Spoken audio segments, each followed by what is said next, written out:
Assalamualaikum dan selamat sejahtera.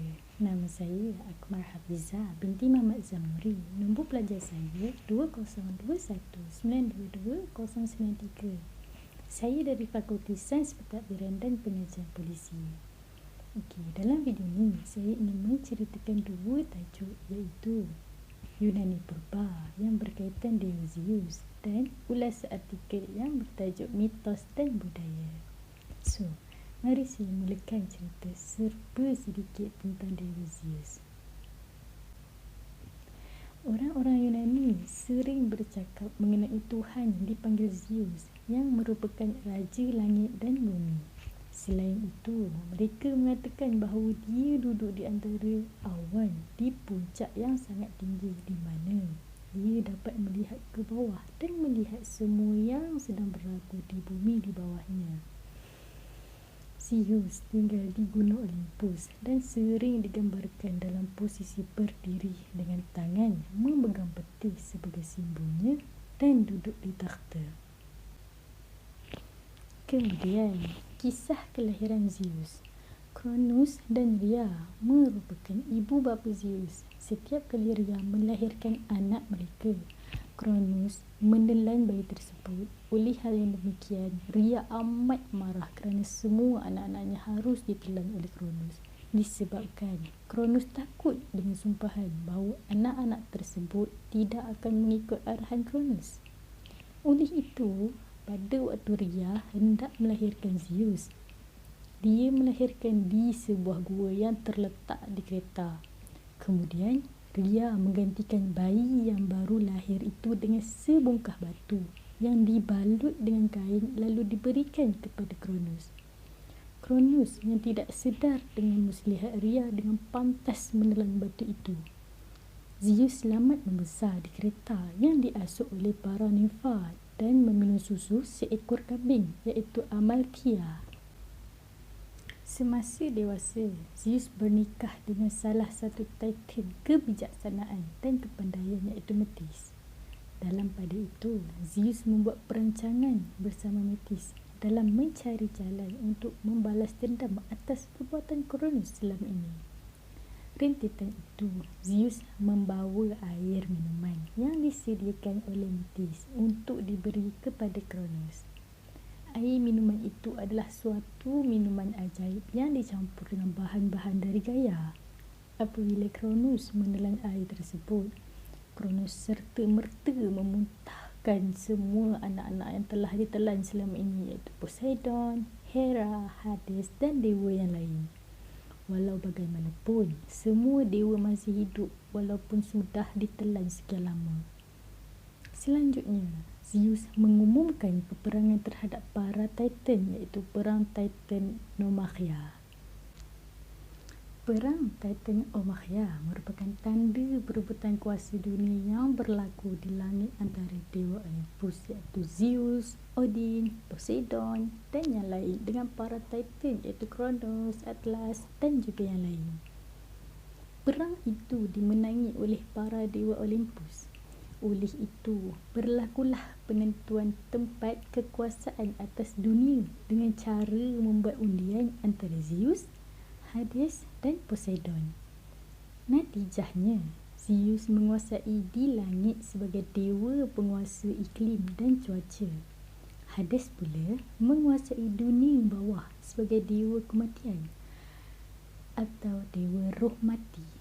Dan Poseidon berkuasa di lautan sebagai dewa penguasa laut, manakala semua para dewa mengatur bumi. Kemudian, kita teruskan dengan kisah cinta Zeus. Zeus mempunyai tarikan yang tinggi pada golongan wanita yang menawan. Malahan pula, dia mengambil kesempatan dengan kedudukannya sebagai dewa pemimpin. Dalam mitologi Yunani Purba, Zeus dan Hera merupakan pasangan suami isteri. Zeus acap kali berselingkuh dan diketahui oleh isterinya. Antara wanita-wanita yang menjadi hubungan gelap secara rela atau dipaksa ialah Athena, Semele, Europa dan Aegina.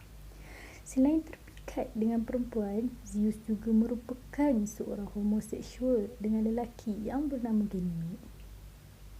Di sini, saya dapat menyimpulkan bahawa dewa-dewa menunjukkan sifat-sifat manusia yang ditunjukkan ke dalam ketuhanan kebanyakannya tidak mempunyai tahap moral yang tinggi. Okey, seterusnya kita sambung ke ulasan artikel yang bertajuk mitos dan budaya. Artikel mitos dan budaya merupakan sebuah artikel yang sangat menarik yang ditulis oleh Maya Angelou. Dalam artikel ini, penulis mendedahkan mengenai hubungan antara mitos dan budaya dengan kehidupan moden. Mitos memberi panduan mengenai apa yang benar dan penting bagi kehidupan sekumpulan orang. Dalam artikel ini, penulis menekankan tentang nilai-nilai yang dibawa oleh mitos juga mengandungi kebenaran. Walaupun manusia telah hidup di zaman moden, mitologi masih memainkan peranan penting dalam kehidupan manusia. Mitos telah memberi manusia kepercayaan dan ketakutan serta memberi harapan kepada manusia.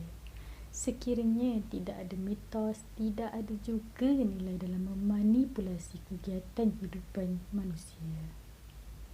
Penulis membawa isu mitos dalam penulisannya yang mempersoalkan mengenai mitos penciptaan Yunani purba, mitos banjir besar, mitos kematian dan mitos akhir dunia.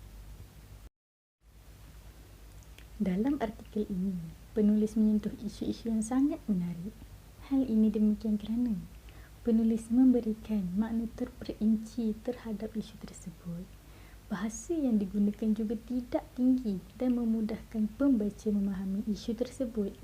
Setiap mitos didahului dengan tema yang dihuraikan secara jelas dan memberikan beberapa contoh dari budaya yang berbeza. Antara isu yang menarik menurut pandangan pengkaji adalah tentang mitos penciptaan, di mana penulis lebih menceritakan tentang mitos penciptaan Yunani kuno. Sejarah penciptaan Yunani dianggap salah satu percubaan awal untuk menjelaskan asal-usul alam semesta dalam sejarah manusia. Berikutan kisah penciptaan, para dewa dan titan berulang kali bertentangan antara satu sama lain sehingga pembunuhan, pencerobohan dan pengasingan adalah perkara biasa dalam mitos Yunani. Sejajar dengan itu, pengkaji tertarik dengan penulis menukilkan contoh bahawa manusia diciptakan oleh para dewa dan titan sama ada mereka itu benar-benar wujud ataupun tidak.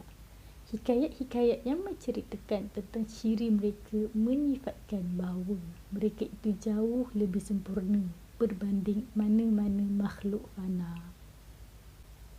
Secara keseluruhannya, pengkaji dapat menghuraikan isu-isu yang disampaikan oleh penulis yang terkandung dalam artikel ini. Sehubungan dengan itu, jika ada ritual yang dilakukan tanpa asas mitologi, seumpama dengan iman tanpa Islam. Sebaliknya, ritual tanpa mitos bermaksud hilangnya amal asas.